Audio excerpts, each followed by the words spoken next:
Assalamualaikum warahmatullahi wabarakatuh. Bismillahirrahmanirrahim. Alhamdulillahirrahmanirrahim. Allahumma shalli ala sayyidina Muhammad wa ala ali sayyidina Muhammad. Sahabatku semuanya yang senantiasa dalam ketundukan hati kepada Allah SWT dan senantiasa rindu ya akan Rasul sallallahu alaihi wasallam. Semoga di kesempatan pagi hari ini terbangun dengan rasa syukur yang sangat luar biasa. Baik sahabatku, senang rasanya saya Mutia kembali bisa menemani pagi Anda di hari ini Jumat tanggal 4 Jumada akhir 1435 Hijriah, dan kita ada di 4 April 2014 di rumahku syurgaku ya. Dan kali ini mungkin gak sendiri, ada Om Riyad. Assalamualaikum warahmatullahi wabarakatuh Om Riyad. Waalaikumsalam warahmatullahi wabarakatuh. Muti sehat selalu Om? Alhamdulillah. Iya, perjalanan lancar dari rumah? Lancar. Tapi ada yang macet barangkali. Apa itu? Iya, yang datangnya terlambat kan macet. Itu masih komo. Biasa kalau punya banyak anak kayak gini Om. Baik, dan pagi hari ini kita bakal belajar hal tentang bagaimana memiliki rumah tangga ya, agar ter Om? Ya, kelihatan harmonis. Iya, ya menjadi keluarga yang sakinah, mawaddah, warahmah itu. Iya. Idaman semua orang. Betul. Jadi menikmati surga sebelum surga yang sebenarnya. Iya. Menghadirkan surga di dalam rumah kita. Sip. Baik, dan bersama dua narasumber kita ya, ada guru kita semuanya Buya Yahya dan juga abang kita Bang Hak. Kita sapa beliau. Assalamualaikum warahmatullahi wabarakatuh. Waalaikumsalam warahmatullahi wabarakatuh. Abang Buya. Waalaikumsalam warahmatullahi wabarakatuh. Alhamdulillah, berkasal Buya ya. Alhamdulillah. Alhamdulillah. Siap berbagi dengan sahabat semuanya. Abang juga ya. Alhamdulillah, yang selalu semangat Buya dan juga abang. Kayaknya nggak kenal lelah juga ya Om Riyad. Masya Allah. Sore malam pagi ketemu lagi. Boleh tanya-tanya Bang, kalau gue sih emang udah mobilitasnya tinggi lah. Sebagai seorang ulama, subhanallah. Nah, Abang sebagai seorang pengusaha dan juga seorang motivator, kenapa tertarik dalam dunia dakwah? Apa itu menjadi bagian yang harus dilakukan. Jadi mau tidak mau harus mau. Ya, harus mau. Baik, mau tidak mau harus mau ya. Iya. Dan tema kita pagi hari ini juga sahabatku, mau harus mau. Iya. Mau tidak mau harus mau. Baik, saya mertua dan juga ipar. Mau nggak mau ketika sudah terjalin dalam satu pernikahan yang utuh ya, bahwasanya kita tidak hanya sekedar menikahi seorang laki-laki yang kita pilih ya kan, atau yang memilih kita gitu kan ya, tapi sang laki-laki ini punya orang tua, punya saudara keluarga ya. Betul. Jadi kalau dari awal pernikahan hanya menikahi satu orang saja gitu kan, tidak siap dengan ayah ibunya, keluarganya akan terkaget-kaget ya. Akan terjadi konflik. Betul.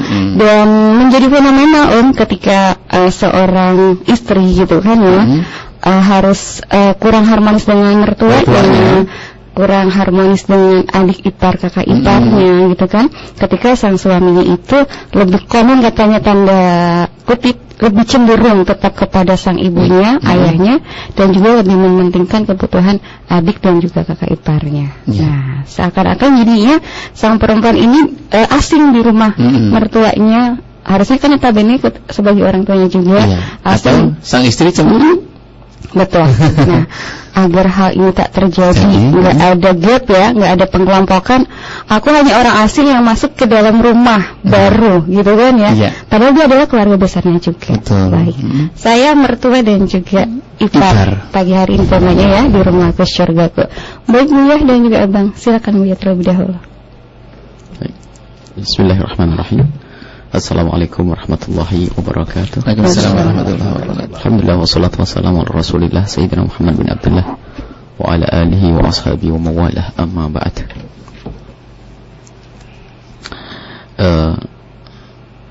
Di dalam hidup berumah tangga, maka di dalam menjaga, yang pertama kita harus tahu bahwa tujuan hidup berumah tangga adalah untuk mencari keindahan yang tidak terbatas di dunia dan juga di akhirat. Di akhirat, ya ini keindahan di dunia dan di akhirat. Maka keinginan dan kerinduan ini tentu harus ada perangkat-perangkatnya.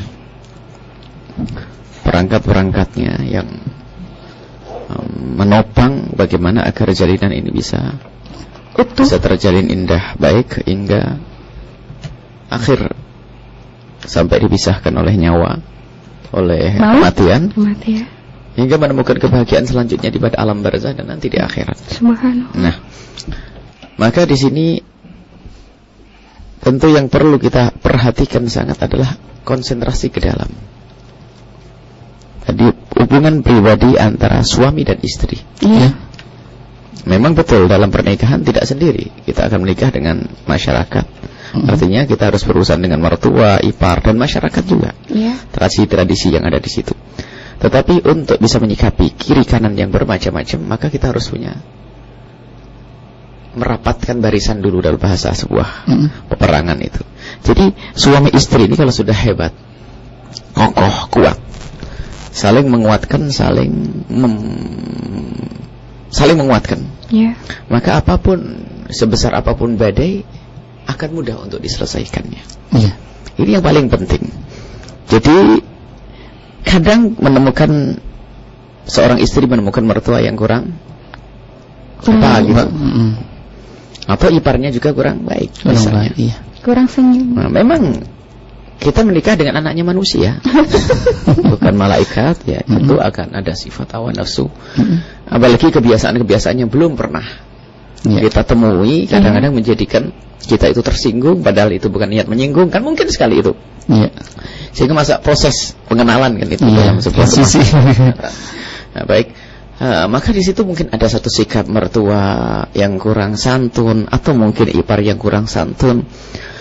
Atau mungkin perilaku kita itu menjadikan mereka seperti itu tanpa kita sadari karena kebiasaan kita di rumah yang beda dengan kebiasaan di rumah mertua, lalu kita bawa ke sana. Itu mungkin sekali yang demikian itu terjadi. Maka di sini yang pertama saling menguatkan. Ini terlebih dahulu. Artinya apa? Jika Anda seorang suami menemukan istri Anda merasa tidak nyaman dengan ibu Anda atau bapak Anda atau dengan ipar-ipar Anda, maka Anda harus lebih mendekat. Bagaimana Anda tetap menjadi pelindung bagi istri tersebut? Atau sebaliknya, seorang istri yang mempunyai suami merasa tidak nyaman karena perilaku ibunya sendirinya, mertuanya sang suami, atau iparnya yang kurang santun dan sebagainya, maka pasangan ini yang akan menguatkan terlebih dahulu. Menguatkan. Jadi menguatkan itu artinya apa? Menghibur bagaimana? Kita harus ngerti itu semuanya. Kemudian di sisi lain yang kita jangan menguatkan terus saja ya. Akan tapi ternyata tidak pernah ada usaha juga. Di samping kita menguatkan, kita harus bagaimana bisa membuat perubahan. Jadi kita jangan menuntut orang berubah dulu sebelum kita merubah diri kita untuk berubah. Jadi kenapa ipar kurang baik misalnya dengan kita, kenapa mertua kurang baik dengan kita, itu jangan langsung yang kita koreksi adalah orang luar. Orang luarnya. Mungkin saja kita sama-sama baru loh ya. Saya masuk rumah itu baru, kita belum kenal dengan kebiasaan adik kita dan sebagainya. Mungkin ada kebiasaan yang betul-betul kita tidak suka. Akan tapi di saat ada kebiasaan yang tidak suka, apakah langsung kita harus munculkan protes ataupun kritikan yang menyakitkan atau bagaimana? Ini harus perlu renungan, perlu kita pikirkan sehingga di saat-saatnya kita harus mengingatkan, harus menegur sendiri, harus aturan mainnya. Mungkin kita menemukan mertua yang tidak baik misalnya. Apakah langsung serta-merta mentang-mentang amar ma'ruf nahi munkar langsung bilang, "Pak, kamu jangan gini." Tentu ada aturan di sini, mungkin kita minta tolong kepada istri kita untuk menyampaikan aturan. Jadi ini yang harus terus. Jadi intinya jangan terburu-buru dalam menyelesaikan masalah. Sehingga beda loh ya. Berbicara dengan mertua beda, bicara dengan orang di luar. Berbicara dengan adik ipar pun beda. Kadang mertua, mohon maaf ya. Kadang mertua itu dan memang hubungan antara mantu dengan mertua itu adalah hubungan yang unik ya. Kalau seorang anak menantu itu mungkin bisa mudah guyon dengan orang lain ya. Tapi kalau mertua itu memang agak beda, ada sungkan yang berlebihan dan sebagainya. Sehingga kalau ada sesuatu yang tidak nyaman itu kadang rasa sakitnya luar biasa. Karena apa? Memang tidak terbiasa untuk komunikasi nyantai ya. Sehingga seolah-olah omongan mertua sedikit saja langsung kita protokol. Jadi maka di sini yang harus kita belajar untuk paham dan mengerti. Nah, ini kalau kita menjadi orang kebal itu bahasa kita itu. Kalau jadi orang kebal itu apa sih pengaruhnya orang yang ada di kiri kanan kita? Nggak akan ada masalah. Jadi kita tata hati kita. Kalau kita menemukan mertua semacam itu, dia adalah manusia. Dia adalah manusia yang bisa salah. Kalau memang betul-betul kasar, harus kita lacak dari mana sebabnya. Kalau memang betul-betul dia punya watak kasar dan sebagainya, kita sudah ngerti kenapa kita harus banyak pusing. Memang itu seperti itu. Yang penting istriku tidak kasar, yang penting suamiku tidak seperti itu. Ini kan yang penting kan dua. Sehingga yang penting aku bagaimana kita berdua, wahai. Bagaimana kita berdua, gitu. Kalaupun ipar seperti itu, bagaimana kita berdua? Jadi jangan sampai kita itu mudah terpengaruh dengan apa yang ada di lingkungan kita. Itu rumah tangga yang mudah hancur. Mudah hancur, kepengaruh begini, berusaha begini. Sehingga bermacam-macam kebiasaan, mulai dari gaya hidup pun kadang-kadang rumah tangga yang tidak punya pendirian di dalam menjalani bahtera itu, menjalankan bahtera hidup ini akan mudah rusak karena lingkungan, mulai dari kebiasaan, gaya hidup dan seterusnya, mulai dari belanja dan seterusnya, mulai dari macam-macam tontonan dan seterusnya. Kebiasaan jelek pun bisa ke bawah. Maka dari itu yuk kita sebagai suami istri menguatkan di dalam jalinan ini sehingga menjadi jalinan yang kebal. Sehingga apapun yang ada di kiri kanan kita tidak akan mudah mempengaruhinya. Mertua seperti itu. Mungkin malah kita jadikan ini alat untuk kita semakin mesra dan indah. Kenapa? Kita mempunyai suami telah disakiti oleh mertuanya. Jadi seorang istri mungkin melihat suami yang disakiti oleh mertua, atau seorang suami melihat istrinya didolimi oleh iparnya, maka di sini akan menjadi kunci untuk mendekatkan. Jadi mengambil hatinya, lalu kita dekat dengan istriku, maafkan dia adalah aku. Akan tapi yang penting bagaimana kita. Semakin dekat. Cuman kadang-kadang kita ini tidak bisa bijak ya. Tidak bisa bijak. Memang seorang ibu, mohon maaf, bagi seorang laki-laki, ibu adalah nomor satu. Betul. Suami. Akan tapi makna nomor satu ini bukan serta merta. Di saat ibu melakukan satu kesalahan kepada istri, lalu langsung kita diam saja atau langsung membela ibu. Oh tidak, salah harus salah. Ibu kita kalau memang kita cintai, di saat ibu kita melakukan kesalahan kepada istri kita, maka kita pun punya kewajiban untuk mengingatkannya. Sebab menghormat kepada ibu bukan berarti hanya mencium tangannya saja, tidak. Akan tetapi mengingatkan dengan bahasa yang halus dan indah. Harus kita jamin istri kita itu bahwasanya kita juga membelanya di saat dia benar. Itu loh. Kadang-kadang seorang suami ini tidak pernah mau peduli masalah seperti ini. Jadi penting ibuku loh, jangan macam-macam loh. Iya ngerti, ibumu. Akan tapi di saat ibu ngomong kasar dan sebagainya, jangan sampai jangan sampai istrimu di rumahmu, istrimu di rumah ibumu merasa tidak nyaman. Sampai buka kulkas saja gemeteran. Maka tidak berani. Jadi bagaimana kita buat mereka sebebasnya? Sehingga subhanallah ada seorang menantu yang sama mertuanya gelenda biasa. Ini apa? Agak meluk dia sampai guyonan. Itu kan indah. Dari mana itu? Kemahiran sang pasangan untuk mendekatkan kepada ibu bapak. Nah nih, ini perlu yang demikian ini. Ada yang subhanallah masuk rumahnya itu sudah betul-betul sampai nggak mau deh. Saya harus kalau tidak ada di rumah ini. Trauma. Dan kita lihat bahwa orang itu kalau sudah bisa menata hati, jadi hidup di mana saja juga nyaman. Begitu sebaliknya kalau hati belum ditata, mungkin dengan mertua tidak nyaman ya. Karena kita belum bisa menata hati. Akhirnya pindah keluar dari rumah. Apakah di luar dijamin semuanya orang baik? Belum tentu ya. Tentaga ternyata bikin begitu, teman juga begitu. Jadi ternyata hati ini yang harus benar-benar ditata. Jadi urusan dengan mertua, ipar dan sebagainya. Dan memang betul sampai ada seorang istri mau ketemu iparnya nggak mau, sampai nggak mau tinggal di situ. Kenapa? Saya maunya nggak mau tidur di rumah sama mertua. Kenapa? Nggak enak gini. Baik. Loh, hidup kan tidak bisa. Memang itu target ke depan mungkin. Seorang suami akan memboyong istrinya ke tempat yang beda. Akan tapi masa perjuangan tidak harus seperti itu kan. Kita harus menerima bagaimana kita ngikut suami dalam keadaan hidup bersama orang tua dan seterusnya. Kalau ada kekurangan, yuk itu anggap saja itu adalah batu sandung itu batu loncatan lebih baik lagi ya. Jadi ini adalah untuk belajar hidup. Belajar hidup. Selagi kita bisa tabah, bisa sabar, apalagi bisa meluluhkan hati, bisa memberikan pengertian dan seterusnya, itu kan ilmu yang luar biasa untuk mempersiapkan diri di saat kita akan berinteraksi dengan orang yang ada di luar sana. Tapi kalau dikit-dikit nyerah, udah nih baru punya masalah sekali langsung seolah-olah kayak kiamat dunia.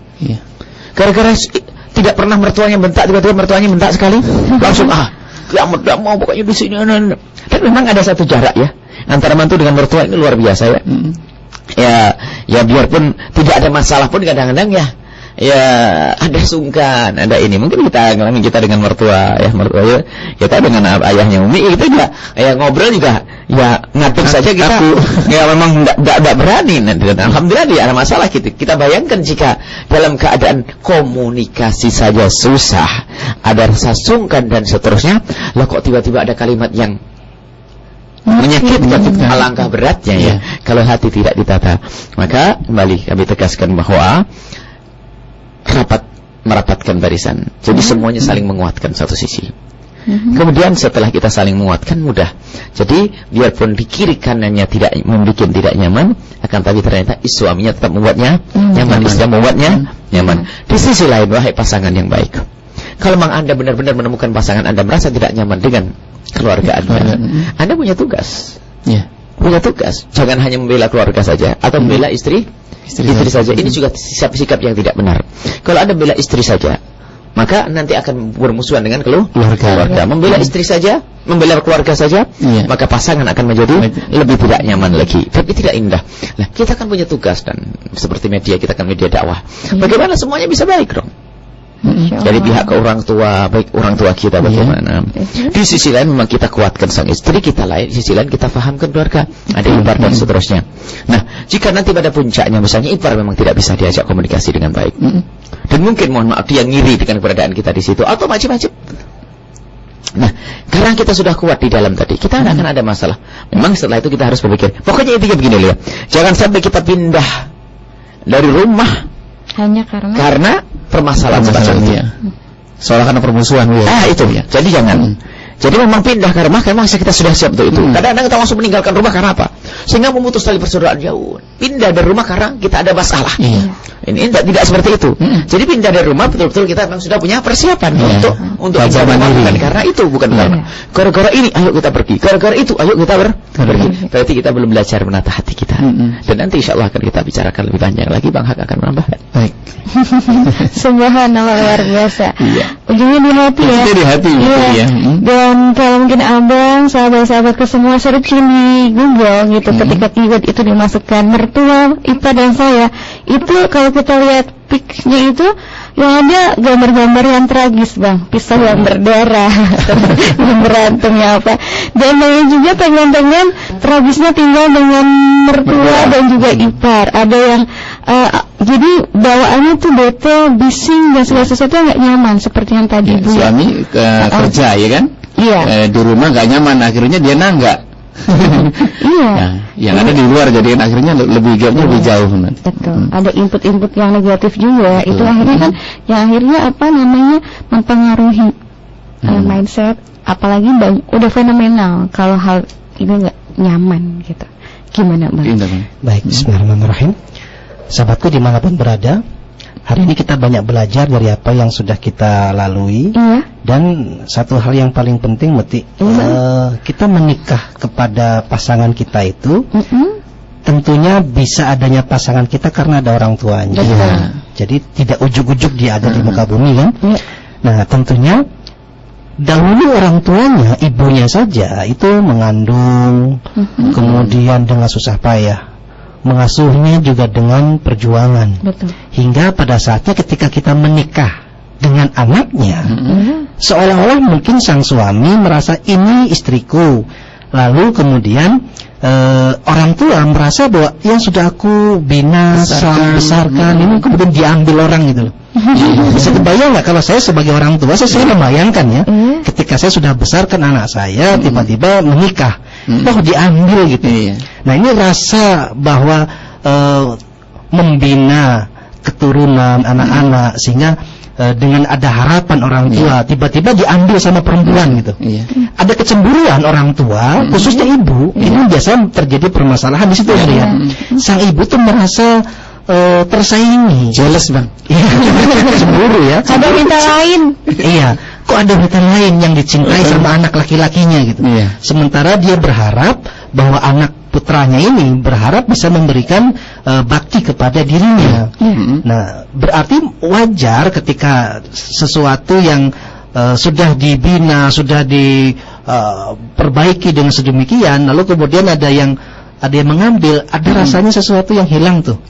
Nah, berarti sang wanita juga memahami betul bahwa dia mencintai suaminya itu karena ada orang tuanya loh. Berarti kita juga harus menyadari bahwa ketika kita mencintai sang istri juga demikian. Tidak hanya mencintai dirinya, pasangannya, tetapi juga ada orang tua di balik semua itu.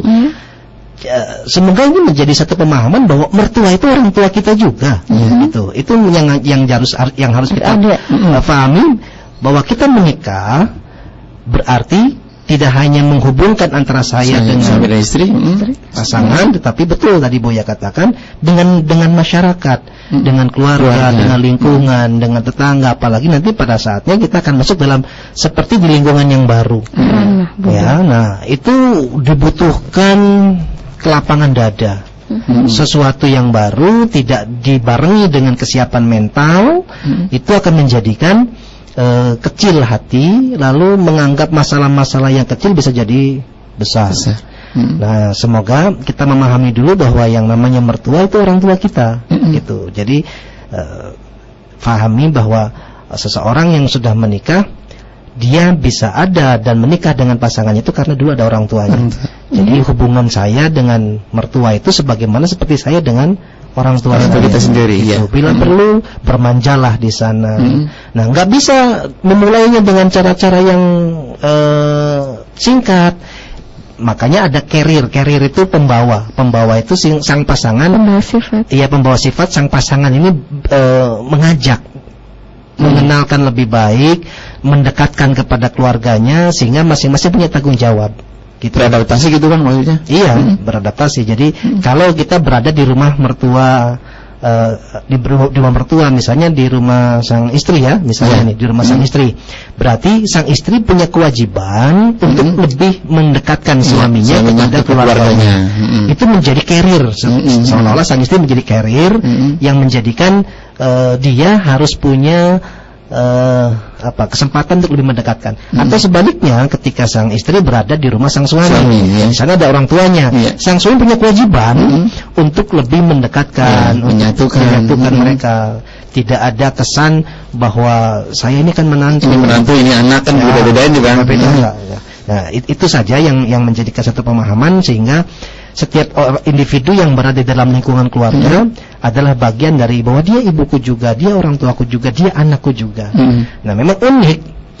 Kadang-kadang ada iparnya yang tinggal di rumah di situ kan. Lalu orang tua sepertinya merasa bangga dengan menantunya.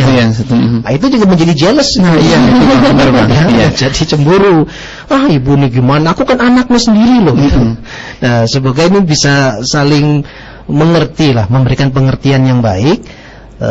Menyatukan keluarga itu memang tidak sesederhana yang kita pikirkan, tetapi bertindaklah sederhana, selalu memaafkan, maka akan terbuka kebaikan-kebaikan di sana. Insyaallah. Baik, subhanallah. Ya, tapi itu tidak sedikit konflik. Ada juga yang memang menantu akhirnya malah dekat banget dengan mertua. Banyak. Anaknya justru malah agak tersisih, anak-anak yang lainnya gitu. Jadi kan yang jelasnya justru ipar-iparnya. Nah, ini juga banyak begitu, Bang. Ya. Gimana tuh, Bang? Gimana nanti bahasnya ya. Baik sahabat ya, kita bakal beri untuk Anda tetap stay 92,9 FM Cirebon ya. Dan yang pasti juga kita bakal menyapa sahabat-sahabat media partner kami ya yang sudah merelai 92,9 FM Cirebon. Terima kasih untuk Radio Samara di 96,2 FM Tulung Agung, Radioku 104,8 FM Kuningan, Radio Azam 103,5 FM Kepri ya. Di Karimun ya, Radio dari Mustafa di Lumajang, Jawa Timur. Pemirsa silakan. Ya, Radio Madinatus Salam 92,9 Banjarmasin. Juga ada Radio MBS FM 107 Gresik dan Blitar. Juga ada Radio Wadi Sukabumi, Radio Streaming Alif Lampung, juga Radio Panua 103,8 FM Gorontalo, dan Big Radioku 104,7 FM Batam. Baik, dan beberapa radio sudah mulai 92,9 FM Cirebon. Kita break ya, dan kembali untuk Anda semuanya tetap di 92,9 FM Cirebon. Inspirasi Spirit Hati. 92,9 FM Radioku Inspirasi Spirit Hati yang dipancarluaskan dari kawasan Lembaga Pengembangan Dakwah Al-Baja Sendang, Sumber, Cirebon. Baik, terima kasih untuk Anda semuanya yang selalu stay ya di frekuensi 92,9 FM Cirebon, baik melalui audio frekuensi kami atau juga melalui audio streaming kami ya. Semoga kesempatan pagi hari ini Anda semua sahabatku ya di seluruh Nusantara dan juga mancanegara dengan kondisi tetap tetap istiqomah mendengarkan radioku, tetap aman juga ya kan ya. Dan bagi anda yang masih tinggal di pondok mertua indah ya, tetap semangat. Dan kalaupun harus bikin sarapan, bikinlah sarapan untuk semua. Yang paling enak di hari ini ya. Dan menyatakan bahwasanya mertuaku, iparku adalah ipar dan mertua terbaik di dunia. Harusnya seperti slogannya. Cuman kadang yang ada pada saat kadang kita tinggal di di rumah kita sendiri. Pada saat ada kabar nih mertua bakal mau berkunjung silaturahim dan tinggal untuk beberapa hari, itu udah paripur, udah pasang segala hal gitu kan ya. Kadang sudah kecerobotannya masuk dalam ikut turut mengatur rumah tangga, itu kadang sering kali terjadi seperti itu Bu ya, dan juga Abang. Jika hal ini terjadi, apa yang harus dilakukan? Baik, Abang silakan. Mertua ikut ngatur gitu. Iya. Dan tidak ada keinginan orang lain, tujuannya tentu kebaikan ya. Iya. Pengen ngaturnya juga ada sisi-sisi yang tidak dilihat oleh sang menantu, tetapi kekurangan itu dilihat oleh sisi orang tua. Nah, banyak orang yang melihat kritikan, koreksi dalam kehidupannya sepertinya menistakan kehidupan dirinya gitu. Ini sesuatu yang sangat salah. Iya, kadang-kadang sepertinya cerewet banget gitu. Padahal tidak. Tujuannya adalah baik, pengennya supaya memberikan perubahan ke arah yang lebih baik. Hanya cara kita menerimanya saja yang kurang legowo, kurang tepat, sehingga semua, jangankan lagi sesuatu yang buruk, kadang-kadang yang baik saja yang keluar dari mulut beliau itu dianggapnya sesuatu yang ngapain ikut-ikut ngurusin rumah tangga saya gitu kan. Nah, ini yang harus kita pahami, bahwa sesungguhnya harapan mertua, orang tua adalah berharap supaya anak dan menantunya ini menjadi rumah tangga yang baik suatu saat nanti. Apabila kita dikritiki dengan cara-cara, jangankan lagi dengan cara-cara yang baik deh, bahkan dengan cara yang buruk saja, gitu. Bahkan dengan cara yang buruk saja, itu tanggung jawab kita untuk melihat dan mengintrospeksi, adakah yang salah dalam diri kita, gitu. Jadi perkara itu caranya mau yang salah menurut kita nggak jadi masalah seharusnya kalau kita melihatnya bahwa pasti ada sesuatu. Itu ilmu ya Bang ya. Ada sesuatu yang kita bisa ambil dari situ. Semoga kita tidak bisa menilai orang lain terlebih dahulu sebelum kita juga mengkoreksi diri. Adakah sesuatu yang harus kita perbaiki? Jadi kalau melihat di dalam diri yang harus kita perbaiki terlebih dahulu, akan merasa bahwa apapun yang terjadi, bahkan keburukan saja bisa jadi kebaikan buat kita. Gitu. Jadi menata diri, menata hati itu menjadi satu faktor utama yang menjadikan seseorang bisa menerima asupan, kritikan, ya, koreksi, sehingga mengatakan, wah terima kasih banget Cak, saya udah dikasih arahan, sudah diberikan jalan-jalan keluar, semoga dengan ini saya bisa menjadi lebih baik. Nah, walaupun caranya mungkin tidak disukai di dalam hati ya, tetapi tetaplah menyenangkan orang itu baik. Betul. Ya, walaupun rasanya menyakitkan. Indah Bang kalau gitu Bang. Iya. Kalau melihat segala hal yang disampaikan orang tua, mertua kita adalah proses pembelajaran ya, karena mertua kita pasti hidupnya lebih lama ya Bang ya. Itu kan berkehidupan seharusnya. Betul. Walaupun demikian, prinsipnya begini Muti. Orang tua dengan kita itu pendidikan berbeda ya, berkembang. Zamannya juga. Pengetahuan berkembang, zaman juga berkembang. Tetapi biar bagaimanapun berkatalah baik kepada mereka. Di hadapan mereka kita katakan bahwa sesuatu ketulusan hati, dengan ketulusan hati, dengan kebaikan tutur kata itu menjadi faktor utama, karena menyenangkan orang tua itu luar biasa. Pada praktiknya kita boleh melakukan sesuai dengan apa yang menurut kita baik. Tetapi di hadapan beliau katakan dengan setulus-tulus, dengan sebaik-baiknya gitu, sesopan-sopan dan sesantun-santunnya. Perkara nanti di belakang beliau kita bisa menggunakan langkah-langkah yang menurut kita baik, itu nggak masalah. Terima aja dulu. Iya, karena sampai terjadi perdebatan di depan sehingga orang tua keluar kalimat-kalimat yang tidak baik untuk kita, itu sudah bahaya sekali. Menantu menantang ya. Lawan gitu ya. Iya, tetapi demikian juga terus dengan cara-cara yang baik untuk merubah bagaimana supaya beliau juga bisa memandang dengan cara-cara yang kita miliki, gitu, supaya sudut pandangnya tepat dan sama. Bayangkan kalau dalam rumah tangga antara anak, menantu sama ipar-iparnya punya konsep cara berpikir yang berbeda-beda, itu mengerikan sekali ya. Tapi kalau mereka punya kesamaan cara pandang bahwa kita berharap membentuk keluarga yang sakinah, menyatukan yang terserat di antara mereka, tentu akan menjadi kesatuan yang lebih besar. Kita akan bangun keluarga yang lebih besar. Ini keluarga besar masalahnya kan, bukan hanya masing-masing punya keluarga dan masing-masing hanya peduli pada dirinya masing-masing, tetapi ini membentuk keluarga yang besar. Gitu. Karena tadi bisa jadi itu bekas istri atau bekas suami, tetapi cucu itu enggak ada bekas cucu gitu. Begitu kurang lebih betul. Baik, subhanallah. Makasih Abang. Buya, ada beberapa orang yang bertanya, segala hal kalau kita menyangkutkan dalam koridor syariat Islam, ya kan ada contohnya teladan dari Rasulullah. Nah, yang dipertanyakan adalah mertua dan juga ipar, karena Rasulullah sendiri ayah ibunya sudah wafat. Ketika menikah dengan Siti Khadijah juga tak ada mertua di situ kan, pun Rasulullah juga anak tunggal, tak punya saudara, katanya. Jadi teladan yang bisa kita ambil dari pembelajaran kehidupan Rasulullah berkaitan dengan mertua dan juga menantu seperti apa? Allah Subhanahu wa taala menghadirkan Nabi sebagai uswatun hasanah. Kalau kita membahas termasuk hikmah daripada pernikahan Nabi dengan beberapa istri beliau adalah seperti itu. Ada Nabi sesaat menikah dengan orang yang lebih tua agar memberikan komando kepada dunia, janda-janda tua bukan harus dibuang. Nabi. Sisi lain Nabi Muhammad menikah dengan anak yang masih kecil dewasanya. Sebagai seorang laki-laki harus bisa memberikan pengayoman kepada Siti Aisyah yang kecil. Jadi Nabi Muhammad contoh untuk semuanya. Bahkan Nabi Muhammad juga menikah dengan seorang ibu tua, seorang wanita yang dikatakan tua secara umur, akan tapi ketahuilah beliau adalah juga sangat dicintai oleh Nabi Sayyidah Saudah dan seterusnya. Dan Nabi Muhammad SAW juga menikah dengan orang yang tidak punya bapak ibu. Dan Nabi Muhammad juga menikah dengan orang yang masih punya bapak, Siti Aisyah dengan Sayyidina Abu Bakar dan seterusnya. Jadi semuanya contoh pada diri Nabi Sallallahu Alaihi Wasallam. Jadi nggak ada. Jadi semuanya bisa kembali kepada Nabi. Contoh bagaimana dengan mertua. Nabi Muhammad adalah orang yang paling tinggi pangkatnya, paling mulianya manusia. Tetapi menganggap Abu Bakar tetap sebagai mertua. Di sisi lain adalah murid. Murid sebagai mertua. Sehingga di saat punya masalah dengan Siti Aisyah pun ternyata dianggap sebagai seorang bapak mertua yang dihimbau untuk bisa menyelesaikan permasalahan beliau berdua dengan Siti Aisyah.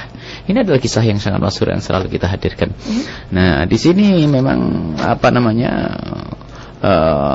mumpung diingatkan masalah syariat, mungkin bisa seorang anak, seorang menantu perempuan merasa seorang istri merasa tidak nyaman dengan iparnya, itu boleh di saat berkenaan dengan urusan syariat misalnya. Contohnya gimana? Syariat misalnya, ya mungkin saya seorang suami, ya kan, tinggal di rumah istri misalnya. Ternyata di situ banyak adik-adik yang tidak menutup aurat. Karena setelah kami ingatkan dengan cara halus dan sebagainya, tetap tidak bisa. Maka kita harus berpikir pisah. Pisahnya bukan saya membencinya, tapi pisahnya saya untuk menjaga syariat agar saya bisa menjalankan syariat dengan benar. Tapi pokoknya jangan meninggalkan rumah karena urusannya apa? Urusannya ketidaknyamanan dengan dia. Akan tapi kalau masalah menegakkan syariat wajar. Atau mungkin Anda seorang suami, punya seorang istri.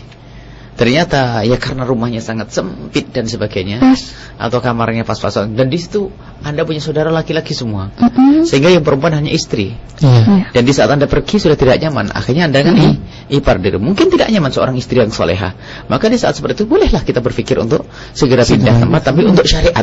Tapi bukan karena tidak nyaman dalam interaksi ya. Itu harus kita perhatikan ya.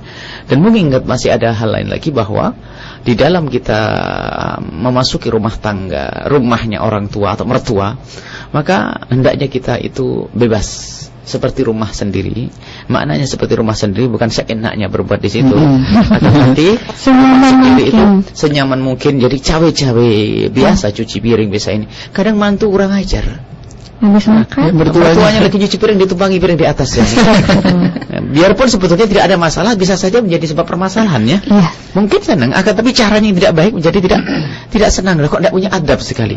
Mungkin suami mertuanya nyapu, dia masih tidur di luar atau duduk nongkrong dan sebagainya. Tidak seperti itu menantu yang soleh, yang solehah.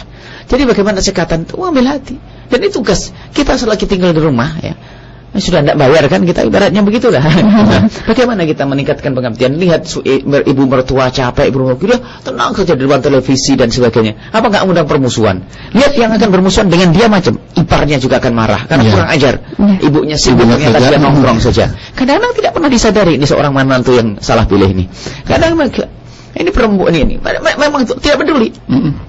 Sudah begitu oleh giliran makanan selesai, makan. Sudah begitu piring enggak ada. Ada yang model-model begitu itu, dan sungguh ini benar-benar salah pilih betul itu tadi itu manusia begitu. Jadi istri tidak seorang wanita sekatan. Bagi seorang suami pun begitu. Kalau Anda tinggal di rumah mertua, maka ada sekatan dan apa? Ya bersih-bersih. Laki-laki yang bisa punya otot itu kan tiba-tiba gendeng pecah. Ya tidak usah nunggu mertua laki-laki yang naik. Kenapa sih naik? Nah itu kan kesal kayak rumah sendiri, itu menjadikan kenyamanan dalam hidup. Di sisi lain maka kalau ada menantu yang gampang tidak nyaman, itu sebenarnya hati yang kotor, sensitif. Begini nggak enak, buka kulkas nggak enak, motong bawang nggak enak, tidak diperintahkan. Motong bawang saja diperintahkan, mau goreng telur bingung, kalau enak belum izin lah. Ini kalau sudah dikerahkan, nak, kamu masak-masak yang enak, nak, bebas masak, tapi pakai aturan, jangan mentang-mentang dihabiskan, ya nak. Jadi bagaimana kita biasa kayak seperti anaknya sendiri itu, merasa memiliki ya, Bu, memiliki, merasa memiliki dan nyaman. Dan itu menjadikan mertua juga merasa senang, wah anakku sudah bebas, biasalah. Kadang-kadang mertua juga menjaga perasaan. Tapi kalau kita berlebihan dalam menjaga juga tidak baik. Ini nggak enak, itu nggak enak, tapi ngerepoti terus. Nggak enak tapi ngerepoti. Di sisi lain kemudian jangan sampai ya ini, karena kalau sudah terjadi adanya jarak atau permasalahan dengan mertua itu repot untuk dibenahi. Biasanya muncul adalah putus asa, nggak mau, karena ini kerenggangan. Tidak terjadi konflik antara menantu dengan mertua, ini biasanya berat sekali. Maka dari itu wahai para istri atau suami, jika punya masalah, jangan langsung engkau sampaikan kepada orang tuamu. Ini yang paling amat penting. Kadang-kadang langsung ngadu ke orang tuanya langsung cemberut sama menantu. Ini menjadi masalah lagi, menantunya jadi tidak merasa lagi. Jadi kalau kita punya masalah dengan istri, kita selesaikan berdua. Kalaupun harus melibatkan orang tua, itu setelah kita pikir panjang ya, setelah kita tidak bisa. Kadang-kadang sedikit saja. Ada nanti seorang istri ngomong, suamiku begini, apa, gitu ya. Iya, gitu. Aku saja nggak pernah ribut kamu. Aku saja nggak pernah kamu. Aku saja nggak pernah, kok dia berani nih. Akhirnya ribut terus. Jadi kalau punya masalah, maka termasuk yang silsilah, termasuk nanti malam kita bagi santri-santri Al-Bahjah yang sudah menikah kan selalu kita kumpulkan. Selalu kita kumpulkan seperti nanti malam itu kan ada perkumpulan. Di antara poin yang kami hadirkan adalah jika punya masalah, jangan langsung diadukan kepada orang tua. Ambil hakam selain dari orang tua. Hakam itu penengah. Datang ke kami untuk selesaikan. Nah kalau orang tua ya ada emosi dong. Kadang-kadang kita ini gampang cerita ke orang tua sendiri, sehingga giliran istri kita dimarahi oleh orang tua, kita bingung, nggak akrab, bingung kan begitu. Jadi jangan mudah cerita kepada orang tua. Ini adalah kunci. Masalah seperti apapun berusahalah untuk bisa kita selesaikan dengan dilibatkan orang tua. Sebab orang tua kan punya kecenderungan, anaknya kan yang dirawat mulai kecil, disusui, dibina, itu maka akan ada kecemburuan di situ. Kalau ini mertua, kalau ini adalah anak laki-laki, dia akan ngomong kurang ajar anak laki-laki begitu kan. Kalau anak perempuan begitu kan. Terus lagi ada emosi, sehingga mungkin ada kalimat-kalimat yang tidak nyaman didengar oleh pasangan kita, maka menjadilah awal kerenggangan, dan itu susah untuk dikembalikan lagi. Baik. Subhanallah, luar biasa. Baik, terima kasih. Dia harus ada kesadaran diri tadi Om Riannya, bahwasanya mertua kita adalah orang tua kita, dan ipar kita adalah saudara-saudara kita juga ya. Dan rumah mertua adalah rumah kita juga, rumah kita adalah rumah mertua juga ya. Harus ada kesadaran seperti itu. Tapi secara makron tidak untuk ipar ya. Betul. Jadi harus ada batasan-batasan. Ya, aurat juga kemana-mana juga. Ini memang nggak bisa, suaminya nggak ada terus diganti sama iparnya. Nggak bisa juga. Ya makanya. Saudara ipar itu ada batasan. Ada batasan-batasannya. Kalau mertua dengan menantu mahram ya. Seperti orang tua. Baik, terima kasih. Dan untuk Anda semuanya, setelah break nanti saatnya berinteraktif dengan Anda. Anda bisa tergabung bersama kami melalui 4 media komunikasi kami ya. Via telepon di mana Om Riyad? Ya, via telepon di 0231 336 7538 atau lewat SMS di 081 32146 1079. Ya. Dan terus, apa Om Riyad? Di FB bisa tergabung di FB Radio Cirebon dan juga melalui messenger kami ya, di ID radio_q@ilmu.com. Terima kasih juga untuk rekan-rekan yang ada di Pontianak ya. Ada Zaid Sahab dan juga ada sahabat-sahabat yang sudah like status FB Radio juga, yang pastinya ada banyak pertanyaan. Terima kasih juga untuk Anda yang sudah tergabung melalui SMS center kami. Setelah break nanti bakal insya Allah kita sapa ya. Anda semua terus 102 FM Cirebon, inspirasi spirit hati. Baik sahabatku, masih di rumahku Syurgaku di kesempatan hari ini ya, Jumat di kesempatan 4 Jumadil Akhir 1435 Hijriah dan di 4 April 2014 bersama Buya Yahya, Bang Hak dan juga Om Riyad. Temanya seru Om ya. Suara Om kan emang gak kedengeran. Orang ngerjain gak diangkat-angkat. Om Riyad emang kadang kayak gitu. Kita udah baik tapi mereka kurang makan. Sebenarnya kayak Muti sama Om Riyad. Kadang Om Riyad yang baik, Muti yang enggak. Kadang Muti yang baik, Om Riyad yang enggak gitu ya. Ada saatnya. Dan kalau pernah kita baik, itu kan jadi tambah seru ya kehidupannya, ya kan? Kadang menurut gua gini Muti ya, karena dia seperti tadi disampaikan sama Abang sama Buya, bahwa dia ngerasa udah membesarkan anaknya, ya kan dari kecil. Pas giliran sudah besar, dia bawa orang lain. Jadi menganggap akhirnya menantu itu sebagai tamu. Yang di dalamnya nggak boleh Bang untuk ngatur apa, padahal kan tidak ya Bang. Iya, subhanallah. Dan kalau kita belajar dari bagaimana kita sempat ngobrol ya Bang ya, bagaimana Rasulullah dengan Umar bin Khattab, Rasulullah dengan Abu Bakar As-Siddiq ya. Mertuanya itu sahabat-sahabatnya semua gitu kan, dan indah.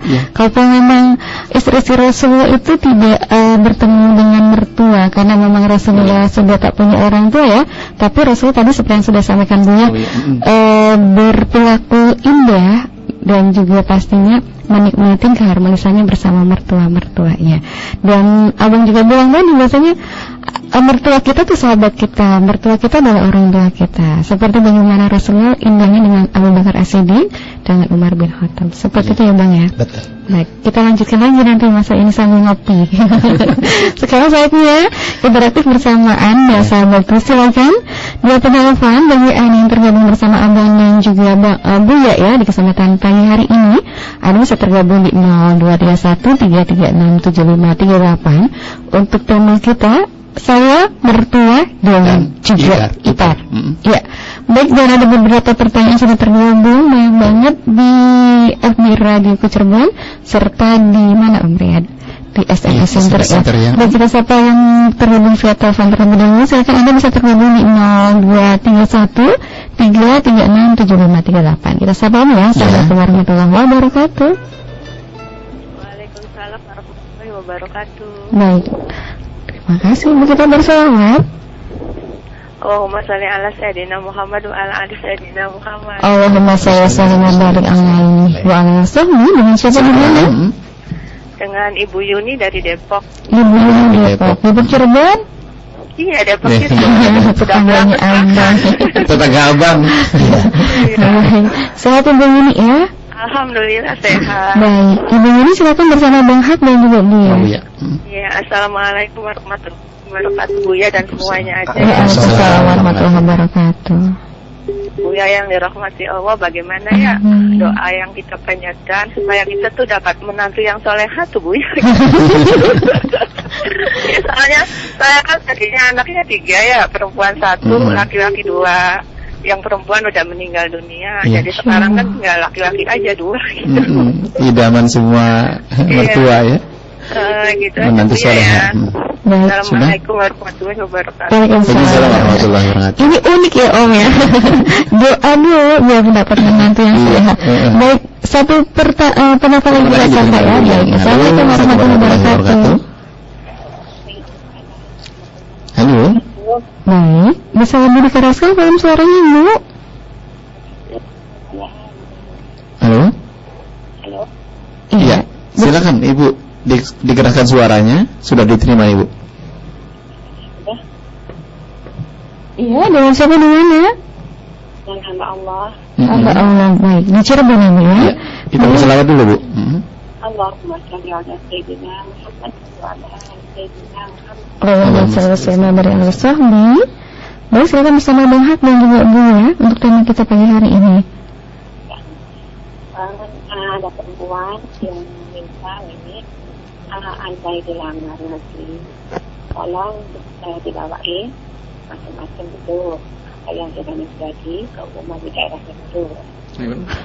Jika ada seorang perempuan ya? Sedangkan perempuannya itu bisa kemampuan dari pihak laki atau dari orang tuanya. Sedangkan perempuan tersebut kenapa Ibu? Suaranya dilamar gitu ya? Andai dilamar itu dibawain dong itu hantaran yang lazim di daerah tersebut. Halo, Ibu suaranya bisa lebih dikeraskan. Suara sangat terdengar kecil sekali. Putus-putus. Diulang lagi aja Bu, nggak apa-apa Bu. Biar lebih jelas. Ini itu kan ada perempuan itu yang bisa dilamar itu bisa dibawain macam-macam ya. Kayak itu misalkan kemarin kambing atau apa depan gitu ya. Kan itu hal-hal seperti itu dan menjadi pengumuman daerahnya itu. Tradisi itu. Gitu. Yang jadi masalah? Ya, sedangkan permintaan itu di luar kemampuan dari suami. Ya, atau orang tuanya itu. Baik. Sudah kami paham Ibu? Iya, intinya. Betul. Ini Bu ya. Ipar-ipar itu adalah maut gitu. Ipar-ipar itu adalah maut. Itu ada pernyataan seperti itu ya? Iya. Baik, Ibu cukup? Baik, waalaikumsalam warahmatullahi wabarakatuh. Ini lebih tragis, ipar-ipar itu adalah maut. Baik, terima kasih untuk Ibu yang sudah tergabung bersama 2,9 FM Cirebon. Dua pertanyaan sudah masuk ke redaksi kami ya. Dan kita menyapa Ibu nih, Bu ya. Doa khusus agar mendapatkan menantu yang salehah. Doa itu salah satu perjalanan, separuh perjalanan menuju tujuannya. Separuh lagi adalah usaha. Tidak cukup orang hanya berdoa tanpa usaha. Maka usaha ada. Usaha yang paling pertama dan utama adalah anak-anak ibu sendiri harus diajarkan makna selera dong. Iya, kan ibu menginginkan yang soleh. Katanya seleranya ada yang bajunya seronok, tingkahnya nggak karu-karuan. Ya nggak ketemu judulnya. Jadi harus dari dini sudah kita ajak diskusi putra kita untuk mengambil wanita yang soleh, yang soleh dengan kriteria secara lahirnya baik, secara perilakunya baik. Ini harus kita sering ajak diskusi. Sebab banyak seorang ibu begitu menyesal dengan pilihan anaknya sendiri. Bukan tidak memilih loh ya. Memilih padahal. Ternyata yang dipilih adalah bukan sesuai dengan keinginan ibunya sendiri, karena salah mendidik anak. Jadi pertama kali ibu harus kita didik anak-anak kita. Kita paham ke makna kriteria. Kita kenalkan kriteria wanita yang mulia, yang baik, agar dia bisa memilih itu. Kemudian setelah kita kenalkan, tidak cukup kita hanya mengajari ya. Semua biarpun penjahat ternyata mengingini wanita solehah kan? Kecuali orang yang salah pilih tadi. Biarpun orang nggak benar menginginkan wanita solehah. Nah, bagaimana agar anak kita diterima oleh mertua yang punya anak solehah tadi? Tentunya harus kita jadikan anak kita ini anak yang soleh dulu, yang baik, yang soleh. Sebab bahasa sederhana yang pernah kami berikan bahwasanya orang kalau mancing itu buat selera yang dipancing kan. Iya. Kalau memancing ikan ya dengan cacing, biarpun kita tidak doyan cacing ya. Jangan mentang-mentang kita senang bakso sambel langsung mancing. Artinya apa? Jika anak kita menginginkan seorang wanita yang solehah, harus kita jadikan anak kita anak yang soleh yang menjadi seleranya wanita solehah. Kalau tidak juga tidak bisa. Itu jadi sederhananya semacam itu. Jadi kita didik anak kita dengan baik, kita fahamkan makna kriteria calon pasangan. Kemudian setelah itu kita memohon kepada Allah, nanti kita mendapatkan istri yang menantu yang soleh. Sekarang anak tidak pernah dididik, tidak pernah dikenalkan makna kriteria. Benar-benar dibawa ke rumah kita adalah penjahat. Ini menantu yang bikin onar, pelanggaran syariat dan seterusnya. Baik. Iya. Baik. Tapi doanya adalah upaya yang terbaik. Doa separuh. Doa minta kepada Allah semoga diberi menantu yang baik. Biasa doa wajar, doa yang baik, doa dengan bahasa Jawa pun Allah tahu. Tapi lebih dari itu juga separuh perjalanan dalam usaha ini apa? Ikhtiar secara lahir. Baik. Memperbaiki diri, kualitas diri. Nemunya juga di mana kan gitu. Jelas mancingnya, kalau mancing ikan gede di tempat yang laut, tempat yang ini jangan di balon Al-Basir ya. Abang menambahkan. Ya, sederhana betul sekali begitu. Sebagaimana ketika Amirul Mukminin Umar radhiyallahu anhu ketika mendengar seseorang wanita yang berkata kepada ibunya kan ketika sang ibunya meminta untuk susunya ditambahkan dengan air. Itu saja sudah menjadi kecenderungan Umar untuk menaksir ini bagus ini. Penilaian. Iya, sudah ada penilaian di situ, maka dimintalah anaknya untuk menjadi menantunya. Menikah dengan dia. Nah, itu berarti ada daya sosial di mana sang Amirul Mukminin juga menemukan keadaan seperti itulah. Ibunya kan telah ada di majelis, minimal berdoa di situlah. Kalau punya doa tetapi nggak tahu, nggak gerak, nggak muhammadah, gitu kan. Terus yang disodorkan semuanya baik menurut calon anaknya gitu. Sebab anak itu ketika mencintai seseorang semuanya dianggap baik. Kecenderungan semua. Iya, dan ketika sang ibu bilang, nah itu kenapa begitu? Enggak bu, ini baik kok, ini baik kok. Semuanya dianggap baik. Cinta buta. Nah, sang ibu juga harus pandai-pandai betul. Insyaallah. Baik, terima kasih. Dan untuk pertanyaan kedua, jika ada sebuah tradisi seorang perempuan minta hantaran yang sesuai dengan kelaziman daerah tersebut. Lamaran tuh bang. Iya, lamaran ada lemari, mobil satu set, ya kan. Anjing, kayu, iya, pisang satu tunduk, gitu. Beras, iya. Tapi sang suami dan juga orang tuanya tidak mampu. Itu harusnya gimana, Bu ya? Ya, kami himbau bahwa jika Anda seorang laki-laki yang mampu dan cukup, muliakanlah istrimu. Muliakan istrimu dengan cara yang halal. Enggak apa-apa memberikan hadiah. Cuma ketahuilah di saat Anda tidak mampu, jangan memaksakan diri. Maka jangan menikah engkau dengan seorang putri yang bapaknya nuntut berlebihan. Ini awal bencana. Belum apa-apa sudah banyak dituntut kayak begitu. Maka kami tidak senang. Kami menghimbau, jangan. Nah, kalau calon mertua menuntut begini begitu. Belum apa-apa sudah menuntut kayak begini. Sementara seorang calon menantu tidak mampu, tidak kemampuan. Ini adalah kesalahan orang tua, orang calon mertua. Enggak, tidak seperti itu. Cari mertua yang lain. Harus begitu. Jadi kalau memaksa, kalau sudah tahu kemampuan saya seperti ini, Abah, saya kerja, saya gaji saya sebegini, saya ingin menikah, melamar putri Anda. Kalau boleh dengan kemampuan saya, dan itu tanda keberkahan, karena dapat kabar kebenaran dari Nabi Sallallahu Alaihi Wasallam yang mempermudah urusan semacam ini akan dimudahkan urusannya Allah. Maka mertua yang banyak tuntutan, kadang nanti belum lagi pamannya harus dapat hadiah, macam-macam ini. Ada satu kabilah, satu kelompok kaum itu sampai semuanya dapat. Hadiah untuk pamannya, hadiah untuk bibinya, hadiah untuk ininya. Kalau tidak, Anda boleh nikah. Waduh, ini kacau balau misal akhirnya tidak menikah. Dan ada negeri sebagian kabilah-kabilah yang tidak kenal agama seperti itu, tradisinya betul-betul menyiksa calon pengantin laki-laki. Maka ini adalah tidak dibenarkan yang demikian. Akan tapi kami himbau, biasakan dengan kesederhanaan. Dan wahai para orang tua yang punya anak putri, kita menemukan orang soleh, subhanallah. Orang soleh benar-benar soleh, tidak berpikir untuk menuntut, karena dia melihat seorang laki-laki ini berpotensi. Saya melihat sendiri karena dia bukan orang yang jauh dari kita. Laki-laki ini berpotensi orang baik dan soleh. Apa kata orang soleh ini? Dilamar, dinikahkan dengan putrinya. Laki-laki tidak punya apa-apa, dan seorang soleh punya kekayaan, sampai semua kebutuhannya dicukupi. Iya, dicukupi. Makanya ini adalah suami mertua yang baik. Buru-buru kok minta, dicukupi di sekolah, biaya dan seterusnya. Sampai selesai urusannya, sampai sekolahnya bolos dan sebagainya. Ada ini betul-betul mertua yang soleh. Nggak akan gitu. Orang anaknya mau, cuman dia melihat sisi apa? Sisi agama. Nah, kita pengen ada mertua-mertua semacam ini, lihat potensi anak ini, agama ini soleh. Ini sekarang sudah masya Allah, ranjangnya pun tidak cocok, udah begini, Maria harus begini, makanannya pun harus prasmanan yang begini. Waduh, malah hasil. Ini tradisi kampung Bu ya. Kalau misalkan nggak ikut, tidak malu saja di kota juga ada sebagian. Malunya tidak malu kepada Allah, itu awal musibah, dan nanti akan berentek. Setelah menikah pun ada.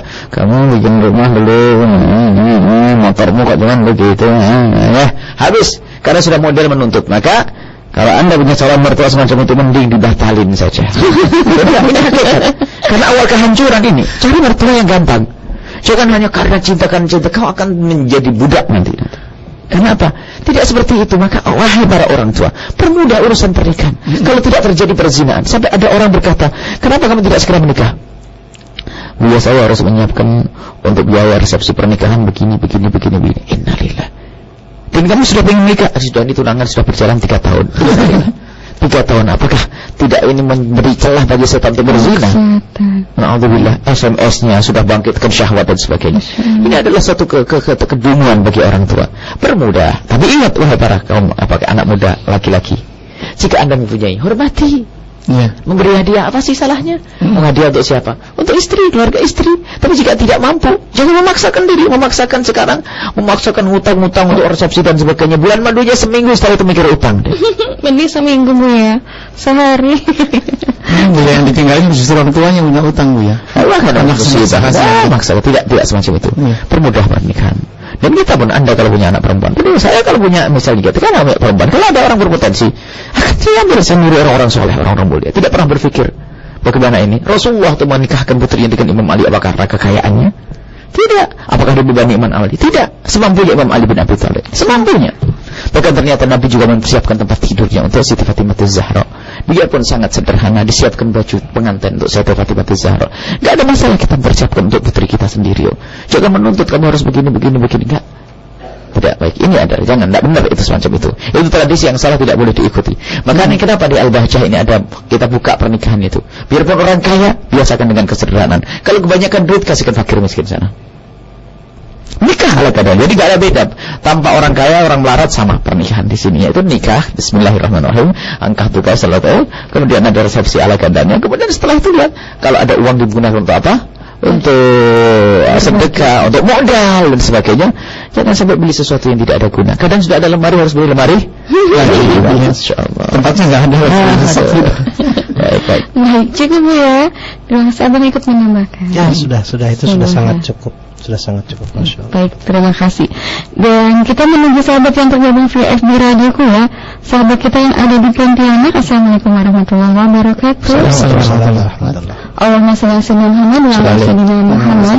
Baik, ada Al-Fakir Amal Fakir Zaid bin Syahab dari Pontianak. Beliau dan Ibu banget menanya bagaimana cara memberikan sikap atau pengertian ketika menemukan suatu masalah antara seorang istri dan juga ipar yang mempunyai karakter atau watak sedikit keras. Dan seperti itu, apa resep mentata hati yang cepat biar lebih aman, selamat hatinya?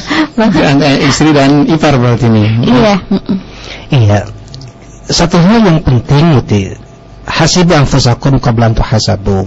Kadang-kadang kita dikritisi, dikoreksi, lalu kita yang lebih dongkol.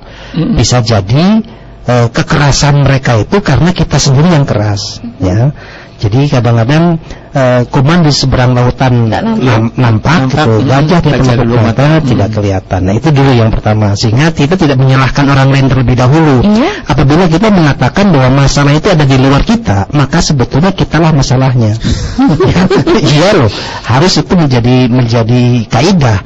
Kalau kita mengatakan soalnya dia, masalahnya ada di situ, soalnya semua itu orang salah, cuma dia yang benar. Itu bahaya itu sudah kalau demikian. Subhanallah. Ya, nah kemudian kalau bagaimana kita menghadapi istri yang ipar yang tidak sesuai dengan kita, istri yang keras, maka berlaku baiklah kepada, apalagi pada istri, terutama kepada istri itu, berlaku baiklah kepada mereka, karena istri itu sudah sepakat dulu kita menerima dia dengan segala-gala kekurangan dan kelebihannya gitu ya. Jadi gimana dulu milihnya sudah diterima kemudian protes kan? Baru ada konflik ya. Baru ada kemudian gimana ini? Dulunya gimana cara milihnya? Banyak orang ketika milih itu dulu awalnya, ya benar kata Buya itu, ketika milih itu menutup mata, begitu dan nikah baru melek kembali orang itu. Melek dulu ya. Harusnya ketika mau milih itu sebelum nikah melek semelek-meleknya. Nah setelah menikah merem aja. Gimana? Berarti kan kita ya tetap pribadi kita menerima idfa' billati hiya ahsan. Cegahlah sesuatu yang keras, yang tidak baik dengan cara-cara yang lebih baik, lebih santun. Nah, kecuali dengan ipar ya. Memang ipar itu tadi secara mahram juga bukan mahram. Ada ketegasan secara syariah. Tadi beliau juga mengatakan apabila ada sesuatu yang memang secara syariah harus untuk meninggalkan rumah karena masalah khawatir syariah yang terlanggar, karena aurat yang tidak terjaga misalnya, atau karena hal-hal yang khawatir terjadinya yang tidak baik, maka diperbolehkan. Nah, kekerasan mereka adalah karena sekedar watak saja. Kita perhalus diri kita sehingga kita bisa memperhalus orang lain. Jadi Rasulullah SAW itu untuk menghadapi kejahiliaan orang-orang yang keras, dia semakin lembut hatinya. Semakin keras dia menghadapi orang, semakin lembut pula hatinya. Jadi gimana kita akan menghadapi orang keras dengan keras? Dari mana asalnya? Tidak ada. Semakin lembut. Sampai orang bilang begini, dalam dirinya mikir, iya ya kok saya keras banget sama orang yang padahal dia baik, padahal dia nurut, kenapa ya? Sehingga orang itu menyalahkan dirinya. Nah itu yang luar biasa. Subhanallah. Kalau nggak sampai merubah dia gimana bang? Minimal sikap kita baik. Lalu pada hakikatnya adalah antara suatu saat kita akan bertanggung jawab antara pribadi kita kepada Allah Subhanahu Wa Taala tentang kekerasan mereka adalah dia akan bertanggung jawab dengan Allah Subhanahu Wa Taala. Selesai. Gitu ya. Itu ya. Subhanallah. Iya. Baik Bu ya. Abang makasih. Kita harus tahu dua-duanya adalah orang yang juga tidak boleh jauh dari kita. Dengan saudara kita tidak boleh memutus tali persaudaraan, ancamannya adalah neraka. Dan istri adalah ibu dari anak-anak kita yang harus kita bina akhlaknya kan. Jadi dua-duanya adalah orang penting bagi kita. Maka perilaku kita pun harus adil, tidak memihak yang menjadikan salah satunya hancur dan hilang atau jauh dari kita. Memihak kepada adik kita sendiri akan menjadi sebab istri tidak nyaman. Dan istri adalah ibu anak-anak. Memihak kepada istri saja menjadikan saudara jauh. Itu memutus tali persaudaraan. Maka di sini ini harus kita fahami pertama. Artinya dua-duanya harus kita rangkul. Kemudian kita bisa membuat satu strategi atau bermacam-macam. Kalau kita berdusta untuk memadukan hati, itu adalah bukan sesuatu yang terlarang. Apa salahnya kalau kita duduk dengan ipar, lalu kita membuat hadiah, mengirim hadiah. Kalau kita duduk dengan adik kita memberikan bingkisan atau apa di atas namakan istri kita. Atau sebaliknya kita ngomong, kalau kita ngomong istri kita bicarakan tentang adik kita yang memberikan hadiah atau mungkin kalimat-kalimat yang baik ya. Kita sering kebalikan daripada ngadu domba. Artinya apa? Mengadu hati, bukan ngadu domba ya. Jadi kita ngomong kalau duduk sama adik, selalu ngomong, kakakmu itu Masya Allah selalu ini minta maaf, kadang-kadang kasar, tapi setiap kasar pasti kalau masuk kamar tuh nangis, padahal nggak nangis ya. Dia menyesal, teman dia nggak tahu begitu, nih maafin. Jadi dia ngirim hadiah, ini padahal nggak ngirim hadiah ya. Modal sendiri. Modal nggak apa-apa. Ini termasuk salah satu cara untuk mengambil hatinya kebaikan. Kemudian ketemu adik juga, dari adik kemudian itu, sehingga diam-diam senyum nanti dia. Kita ketemu bisa sapaan, mulai tidak tegur sapa menjadi tegur bersapa. Kemudian kadang diajak duduk bareng, misalnya duduk bareng tanpa bahas masalah apa-apa, diajak makan bareng, yuk makan deh ya, karena sudah ada hadiah dan makan bareng dan sebagainya. Kekerasan, kalau mereka lagi berantem kita nggak usah memihak. Aku cinta kamu karena kamu adikku, aku cinta kamu karena kamu istriku. Selesai. Subhanallah. Dua-duanya harus. Akhirnya lihat, abangnya masih dihargai terus, suaminya tetap dihargai. Kalau kamu ini sama kakak ipar nggak benar, itu sudah tersinggung sang adik. Atau tiba-tiba ngomong, itu adikku loh ya, anak bapakku loh ya. Istri juga tidak nyaman, bagaimana adil betul itu. Jadi yang paling perlu bersikap benar adalah Anda sebagai seorang suami dari istri, sebagai seorang saudara daripada adik Anda atau kakak Anda. Maka di situ posisi Anda itu menjadi penengah. Maka setelah Anda menempatkan posisi Anda yang benar, maka setelah itu Anda bisa menata. Kalau dari awal Anda sudah memihak, Anda sudah dicurigai, omongan Anda tidak didengar. Misalnya dari awal Anda sudah memihak kepada istri saja, buat ngomong kemana sama adik, ya itu istrimu kamu bela ya, begitu. Saya kira saja. Bahkan nanti harus pakai strategi begini. Kita ngomong sama istriku, kita duduk dengan adik. Duduk gimana bang? Nanti, tapi kamu jangan marah kalau tiba-tiba saya marahi. Enggak begitu? Ya biar adik nanti percaya sama saya. Aku tiba-tiba depan adiknya, istri kamu dengan adik saya loh ya. Ini kamu harus amanat ya.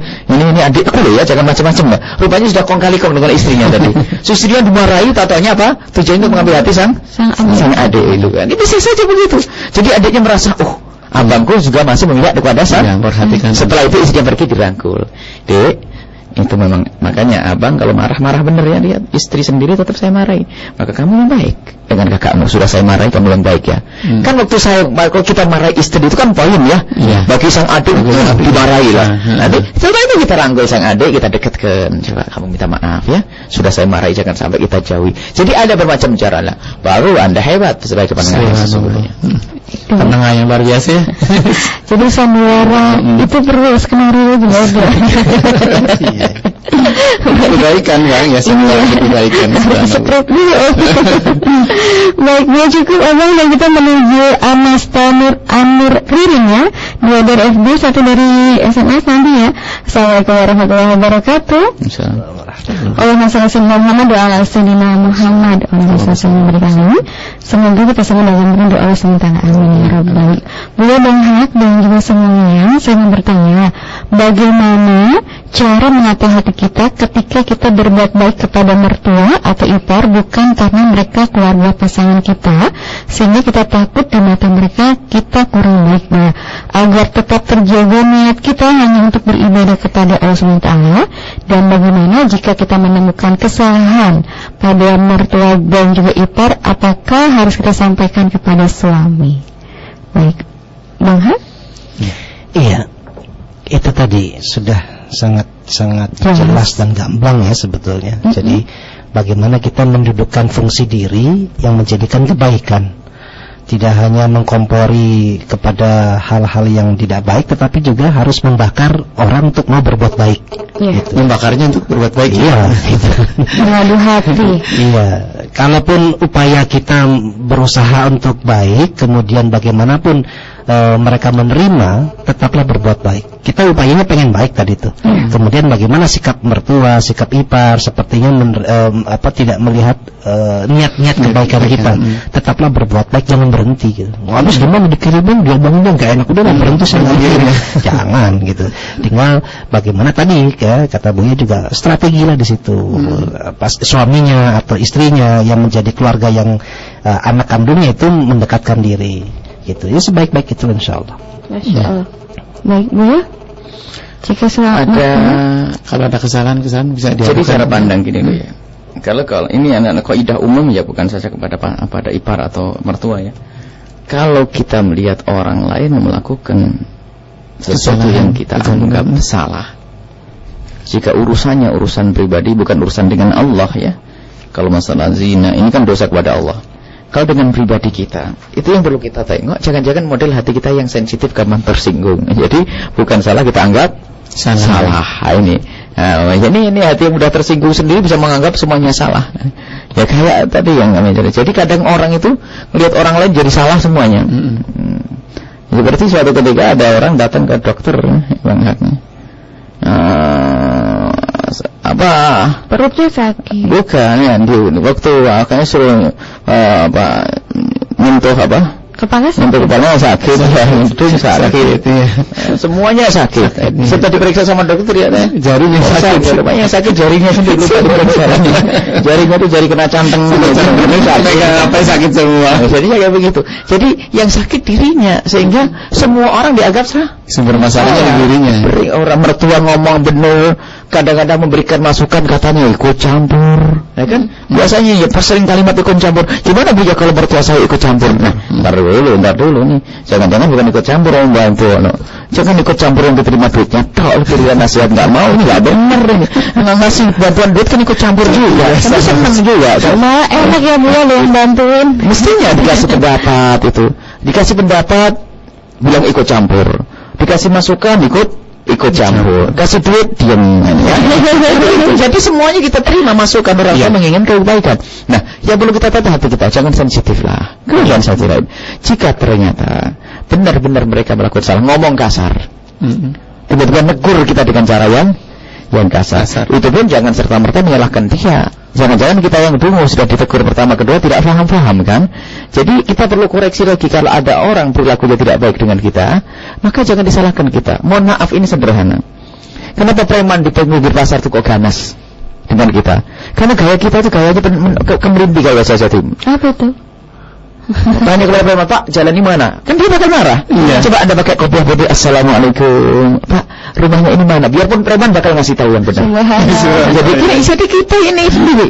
Kenapa kok mertua ngomong keras dengan kita? Ya karena kita ini modelnya tidak bikin indah ya. Jadi koreksi dulu lah ya. Jangan langsung serta-merta mertua aku ngomongnya nggak enak, iparku semuanya. Kadang semuanya tuh ngomong nggak enak karena apa? Perilaku kita tidak kita sadari. Nah, lagi-lagi koreksi diri. Kemudian setelah itu lihat, kalau memang benar-benar perilaku mertua yang tidak baik atau perilaku ipar yang tidak baik, bagaimana sikap kita saat itu? Nah, sikapnya menata hati yang kita sebut kemarin yang pertama lagi ya.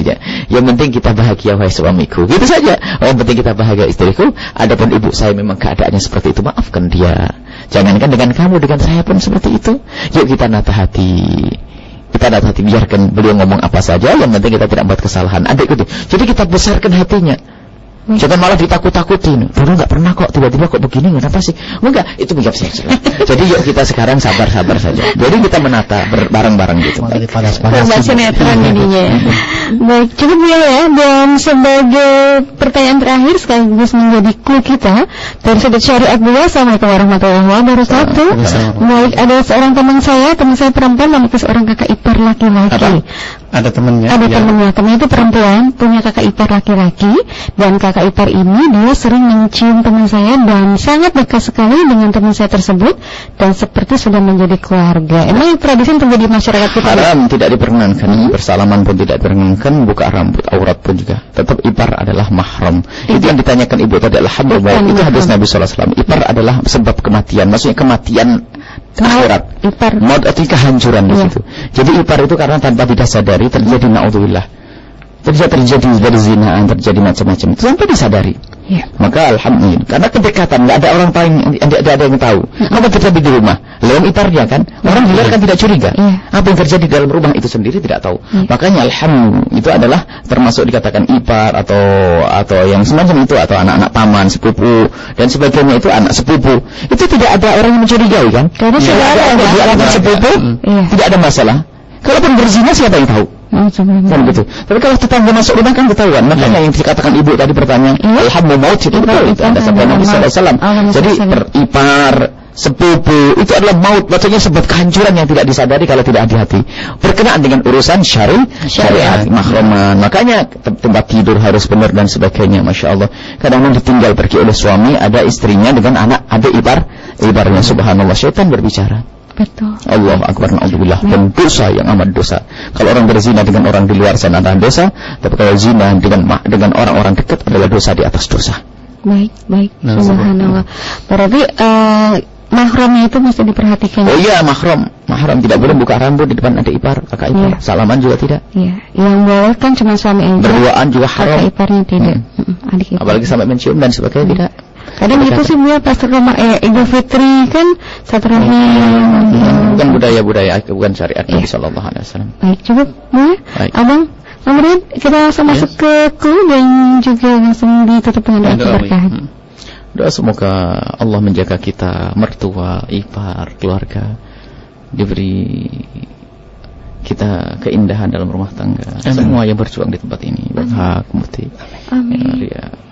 Dan semua kru radio diberi oleh Allah. Kemudian dalam segala urusannya diberi ketulusan, dan para pendengar dimanapun berada diberi kebahagiaan dalam rumah tangganya, dengan mertua yang penuh kasih dan cinta, dengan ipar yang baik penuh kasih dan cinta, istri yang baik penuh kasih dan cinta, suami yang baik penuh kasih dan cinta, kehidupan yang berberkah. Amin. Membuahkan keindahan kelak di surga bersama Nabi Muhammad sallallahu alaihi wasallam. Al-Fatihah. A'udzubillahi minasyaitonir rajim. Bismillahirrahmanirrahim. Alhamdulillahirabbil alamin arrahmanirrahim maliki yaumiddin. Iyyaka na'budu wa iyyaka nasta'in ihdinas siratal mustaqim. Siratal ladzina an'amta 'alaihim ghairil maghdubi 'alaihim waladdallin. Amin ya rabbal alamin. Baik, terima kasih Abang, terima kasih juga Jemaah Amerika. Untuk sahabat-sahabat media partner juga terima kasih yang sudah merilis 92,9 FM Cirebon. Terima kasih untuk Samara, Radio Kekuningan, Radio Azam, Radio Darul Mustafa, Radio Madinatus Salam, Radio MBS FM Gresik dan Blitar, Radio Wahid Sukabumi, Radio Q Bandung, Radio Alif Streaming, Radio Streaming Alif Lampung ya, Radio Panua, dan ada Radioku di Batam. Iya. Baik. Terima kasih atas kebersamaan Anda pagi hari ini sahabatku ya. Dan mohon maaf untuk sahabat-sahabat yang sudah berpartisipasi dan mengirimkan pertanyaan via SMS belum sempat kami sapa ya. Insya Allah semuanya akan tersambung di pembelajaran berikutnya. Baik, kita pamit umurnya Jumat Mubarakah wal alam salam. Semuanya kalau menikah asyhadu alla ilaha illa anta astaghfiruka wa atubu ilaik. Wassalamualaikum warahmatullahi wabarakatuh.